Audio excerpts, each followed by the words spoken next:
A paz do Senhor a todos. A paz do Senhor Jesus. Irmãos, hoje a gente termina o livro de Esther. Então vamos ler o 9, o 10 e Romanos 1, tá bom? Mas hoje a gente vai ficar aqui só em Esther no capítulo 9. Mas antes disso, não se esqueça de Curtir o vídeo. curtir, compartilhar, se inscrever no canal para que mais pessoas, sejam alcançadas pelo Evangelho. Amém? Vamos orar? Senhor Deus, meu Pai, te agradecemos mais uma vez por poder meditar na Tua Palavra. Senhor, te agradecemos por ter nos sustentado até aqui, Pai. Te pedimos, nos dê, Senhor, acesso à Tua sabedoria, Pai, para que todos os dias a gente venha andar sobre a Tua Palavra, Senhor, em nome de Jesus. Amém. Irmãos, Esther, capítulo 9. Mas antes da gente chegar no resumo desse texto aqui, vamos lembrar do 8. No capítulo 8, os judeus eles recebem a autorização para resistir, Vou recapitulando como Amã tinha feito um decreto de que era para matar todos os judeus no dia 13 do 12º mês. O rei, quando ele assina o decreto, ele não pode desassinar, porque senão ele passa um ar de incredulidade para o povo. Então, no capítulo 8, eles receberam um segundo decreto falando assim: vocês vão correr o risco de morrer, porém vocês podem se defender, não vão apanhar de graça, No capítulo 9, o texto vai dizer que quando os judeus eles foram atacados, eles resistiram e eles venceram os seus inimigos.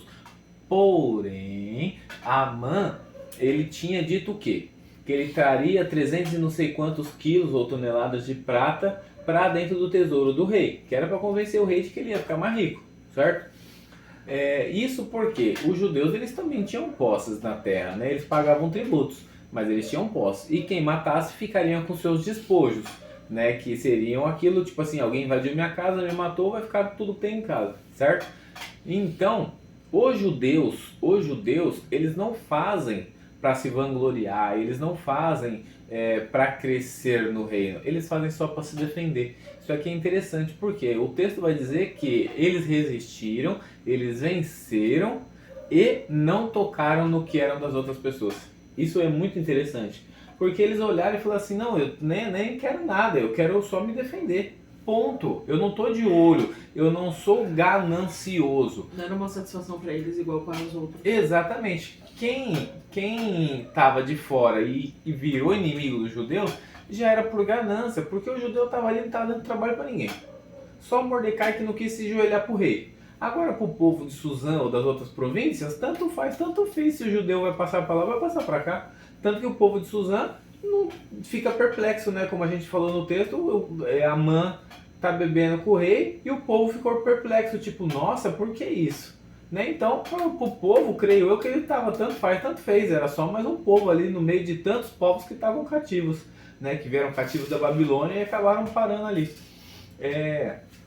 Só que Amã, quando ele faz o decreto, ele libera pegar as coisas dos outros. Por quê? Porque bate a ganância, bate a concupiscência da carne, que vou me apossar daquilo que não é meu de uma forma lícita e vou enriquecer, E aí eles são autorizados à resistência. E quando eles resistem, eles vencem. Por quê? Porque até então eles confiaram em Deus. Todos os judeus venceram. E todos os judeus venceram. Em todas as províncias. Em todas as províncias, exatamente. Principalmente em Suzã. E tem um aqui, ó.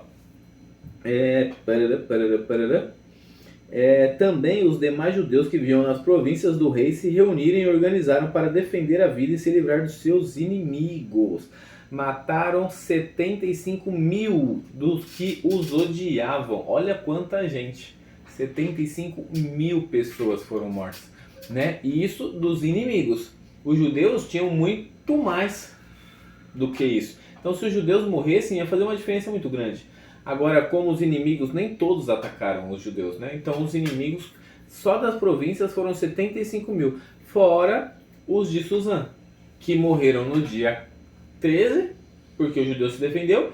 No dia 14, continuaram se defendendo, certo? O seu tá 13 e 14? Sim. O seu não tá, não? O meu é 8 e 9. O meu é 7 e 8, no 9 descansaram. Mentira. O meu tá 13 e 14. E no 15 fizeram um descanso. 7 de março. Em Suzã. Em Suzã. Aonde? 7 de março? Ah, talvez fosse... Aonde tá o seu no 15, o seu versículo? No 18. É isso mesmo. Mas os judeus de Suzã reuniram nos dias 13 e 14 do mesmo mês, descansaram no dia 15 e fizeram dele um dia de festa e de alegria. Às vezes é porque o calendário não bate com o nosso e de um tá já tipo num calendário mais atual e o meu tá no calendário talvez deles lá, né? Talvez uma questão de tradução aí. Mas a questão é, em Suzã eles lutaram mais de um dia, né? Porque o pessoal que morava em Suzã, que era onde o rei estava, era um pessoal mais topzinho, né? Mais riquinho. Então aqui também em Suzã estavam os 10 filhos de Amã, né? E os 10 filhos de Amã, eles voltaram a ir contra Mordecai, né? E nesse contexto aqui vai falar que eles foram mortos e a Esther pediu mais uma coisa para o rei, para que eles também fossem pendurados na forca. Por quê? Porque como eles eram filhos de Amã, eles também eram jovens importantes, né? E eram 10 filhos, então eles andavam em bando já, era quase os 12, as 12 tribos de Amã, né? Como tem as 12 tribos de Israel, esses eram quase as 10 tribos de Amã. Então eles eram importantes. Quando eles são pendurados na forca, aí o povo olha de baixo para cima e fala, melhor parar. Porque além de Amã, já pegaram os filhos também, então, né, não deu certo esse papo, passaram vergonha e levaram a gente junto. Então melhor tirar o pé do acelerador, né? Isso aí é muito interessante. E no finalzinho já vem falar que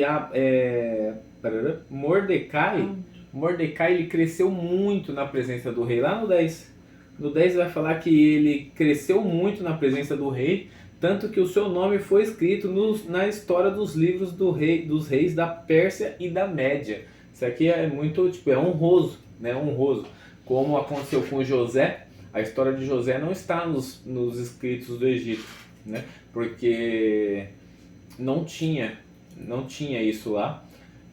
A história de Moisés não está nos escritos do Egito, porém a história de... como é o nome dele?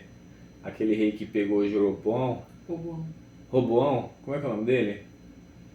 Não, o rei do Egito que pegou ele lá, Sisaque. A história de Sisaque está nos livros dos reis do Egito, que ele atacou os judeus. Sim. Então olha que interessante, tipo assim, me humilha não coloca na história. Se é nós que humilha, pode colocar na história. Então isso já é algo bem... a gente vê que é questão de honra para eles. Então aqui Mordecai foi honrado mesmo na Pérsia, na história deles, né? Porque o nome deles está lá. É isso. Quer acrescentar mais alguma coisa? No 9:22, a parte B diz que a sua tristeza foi transformada em alegria e o seu lamento em dia de festa. Me pegou esse versículo porque lá, né, no começo do decreto, eles choraram, se lamentaram, rasgaram as suas vestes, se vestiram de pano de saco e tal.